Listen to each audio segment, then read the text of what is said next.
G'day guys, welcome back. I'm doing another floating cup pour for you today. Similar to my fire and ice that I did the other day. I'll just get it for you.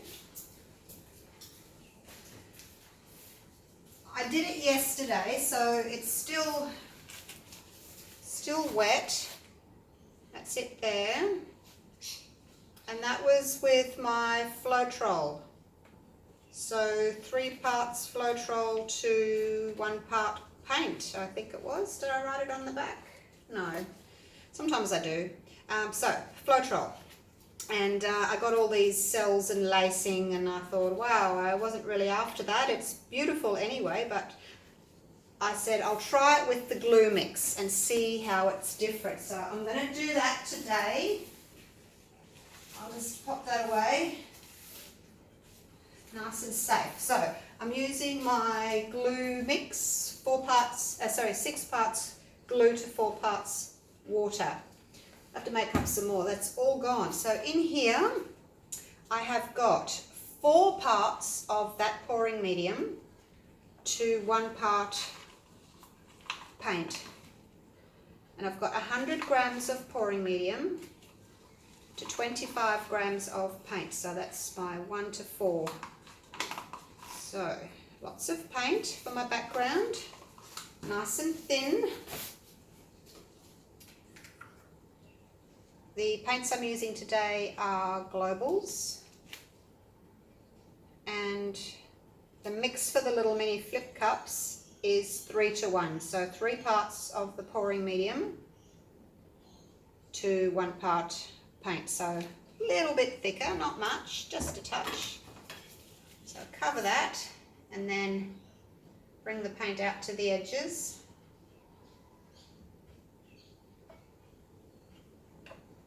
Just to cover the whole surface, because you want those little flip cups to glide nicely, to slide. Well, they actually float across the top of the black paint, so that's what we're after.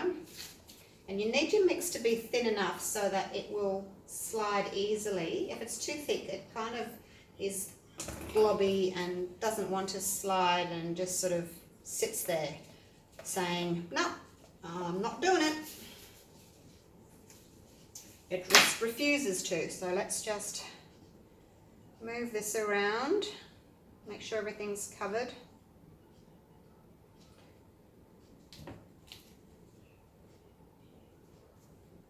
Might actually put, sometimes I have trouble with it starting. I'm just going to, I don't even think I can. I've got no pouring medium left at all. I have to make up some more. It'll be all right. Just need more paint down there where I'm starting.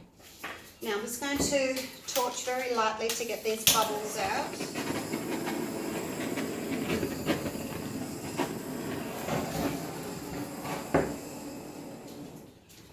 Okay. So that's the background done. Now I've got a light orange, a dark orange and a red, a light blue, a dark blue and a medium blue. So I only want to use maybe 1/3 of a cup of each colour, not much at all. So I'm just going to layer in some orange and then some red, actually a little bit more of the red, and then a little bit of the orange. And that's all I want. So there's plenty of paint left. This technique doesn't use a lot of paint, so it's good for experimenting. Actually, I've probably got about half there, but not all of it's going to come out. Some of it will get stuck to the side of my little cup, and not all of it will come out. So mid blue, navy blue, and a little bit of the lighter blue. There we go. Pretty, pretty. It's a little bit frothy. I've only just made these up, so it's quite frothy and bubbly. I did work out though that you can't torch.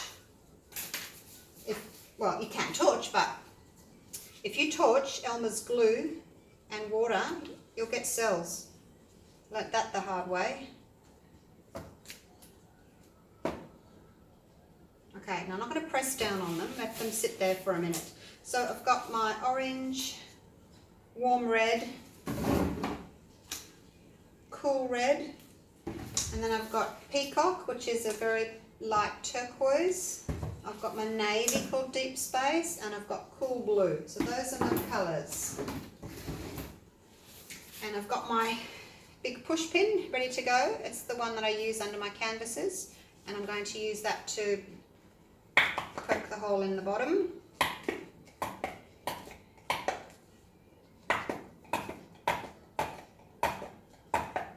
5 or 6 little holes there, and then just loosen it so that hopefully the paint is just sitting on the bottom, sitting on the top of the black, I should say. And we want it to, oops, there's a big blob there, I don't want that big blob. Alright, let's get this paint off and racing. Alright, who wants to get to the other end first, you guys? Let's do it. The race is on. The blue's winning. Just release that suction a little bit on the red.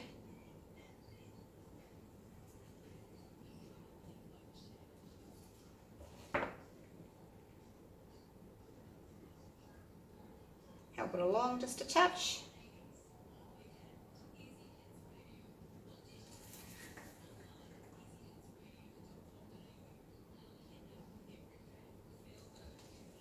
Okay.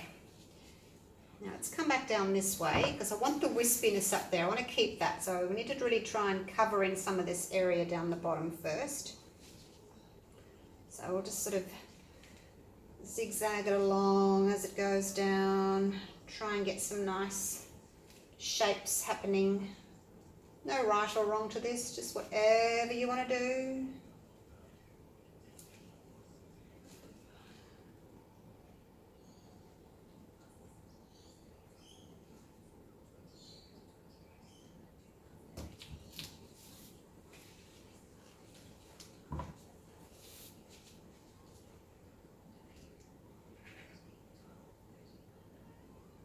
Just want to try and get this red down a bit so I can get a bigger base there.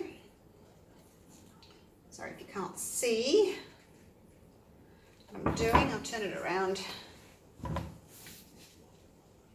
So not as much lacing and that as I did get with the Floetrol. If you saw that video, you can hopefully see the difference of just the glue that it makes. It's certainly not lacing up, which is good. I didn't want that.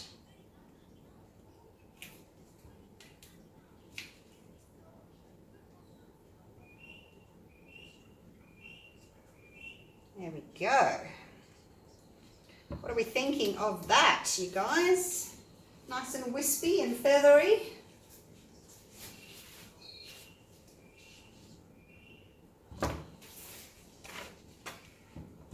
Fire and ice.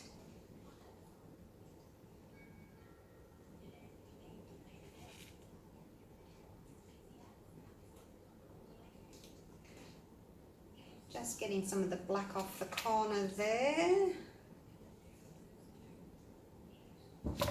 Come down a bit. I'm just playing with the composition now, trying to maybe move the top bit over across a little bit.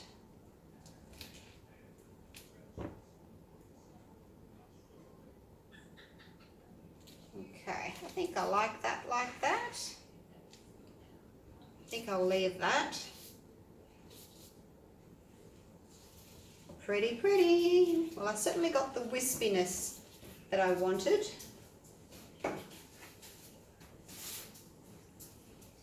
Don't know that it looks that much like fire, but it's a representation, the colours of fire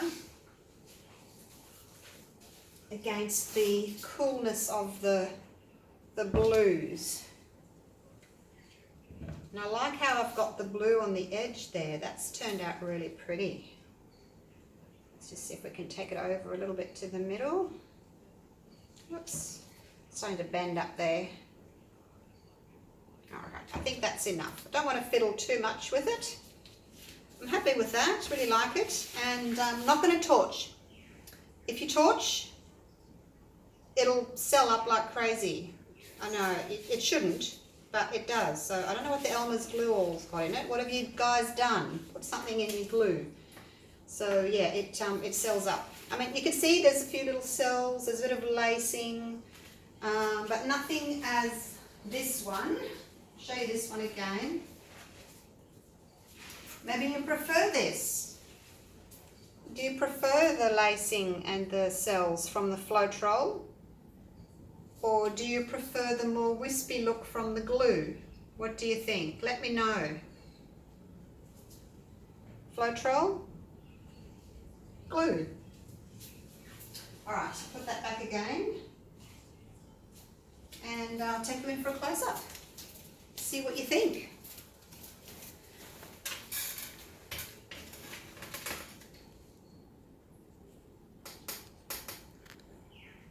Oops, wrong way.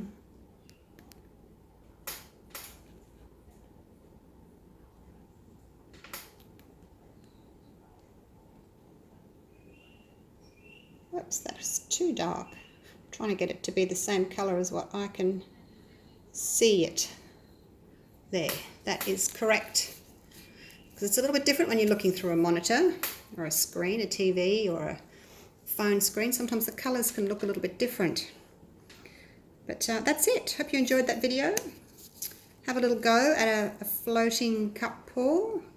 They're really easy. I find them easy. Just make sure that your paint's thin enough. Let your little cup float around. Create some negative space. It's really pretty. It's easy. You don't always have to have cells to have a beautiful painting. So have a go. And I'll see you for the next one. Bye for now.